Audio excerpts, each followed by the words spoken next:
Sarah, if you want to call local flavor coming back home, this got to be a nice feeling for you. Yeah, definitely. Coming back home, there's no feeling like it playing on pretty much in your backyard. So, yeah, it's definitely a good feeling playing at home. When we look back, I see everybody out there on Diamond right now throwing the ball around and hitting the ball and all that. But when we look back and reflect on your time starting out, how did you get started and why did you get started playing softball? Well, I originally started playing softball because of my older sister, Marina. She kind of got the roots of the softball gene in our family. So I actually have a younger sister too, and we've all played softball here in South Surrey, White Rock. And I originally played minor ball with South Surrey and then moved up with the Renegades for my whole 8 years of minor ball. Mom and Dad, were they involved in sports to get all the girls involved? Yeah, my dad actually, he coached me. I know a lot of kids don't like their parents coaching, but my dad coached me up until I think I was in grade 9. So he coached me for a big chunk of my childhood. Was he a hard coach? No, my dad's a big teddy bear. He won't hurt a fly. What about mom? I mean, mums are the backbone of any family. We all know that. But obviously, mom was very supportive. Was she involved in sports too? She was more the taxi driver.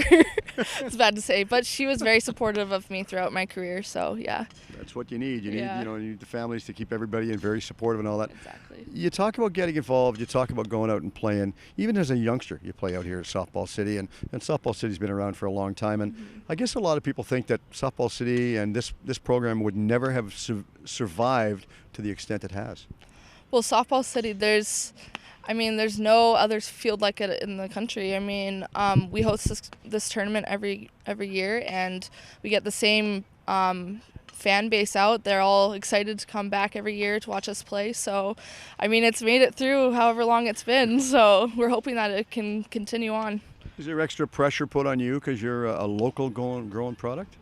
I wouldn't say there is, but I mean, unless you say playing in front of your friends and family is pressure, but I don't think that's pressure at all.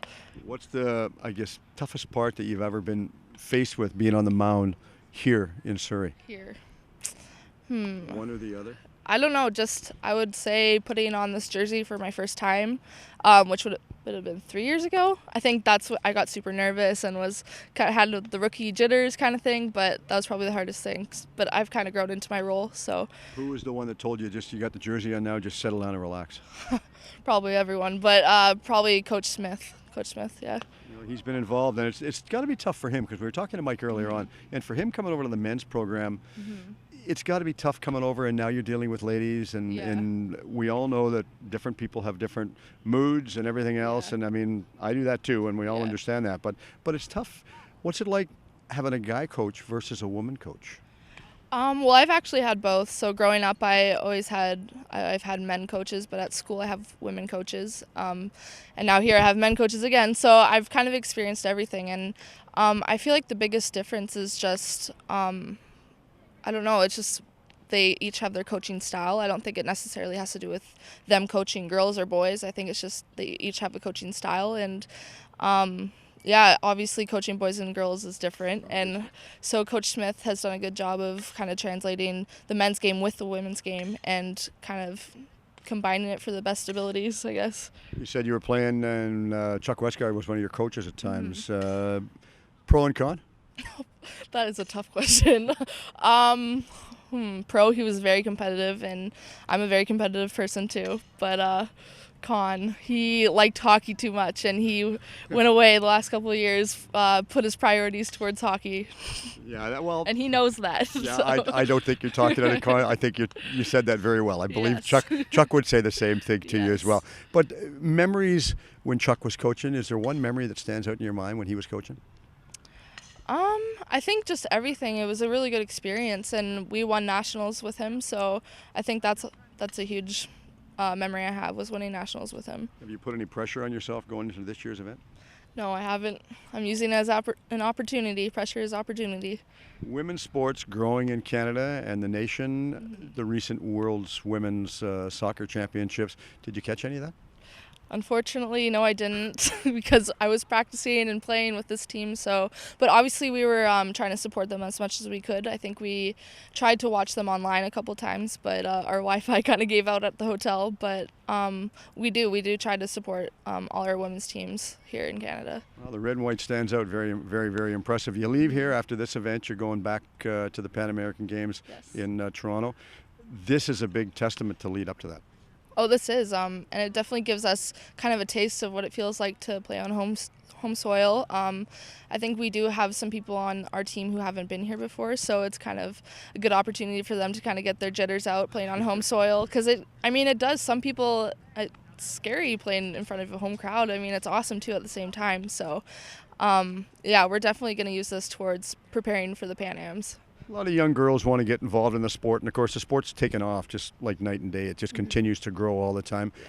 What advice could you give to the young girls that are watching this, saying, okay, we want to learn, we want to perfect our talent? Yeah. Because you're pitching. I mean, that's a pitching role is a lot different from, shortstop or first base or catcher or even the outfield. I hated the outfield because I didn't think there was enough balls come out to me all the time. And I could fall asleep out here.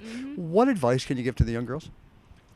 I would just say to practice, because growing up I know I didn't want to go to practice. I thought going to games would just make me good enough. I thought that's all I wanted to do, but really dedicating your time to practice, because that's where you get better. You get better in the little things at practice, little reps, little short hops, your Ks when you're pitching, just really putting all of your intent focus into practice. We were talking, and this is more for Carl, because Carl and I were talking about this coming out, about the difference between pitching hardball versus softball, overhand versus underhand, the windmill swing, et cetera, et cetera. When you make your delivery, one is, have you timed the pitch as far as the speed?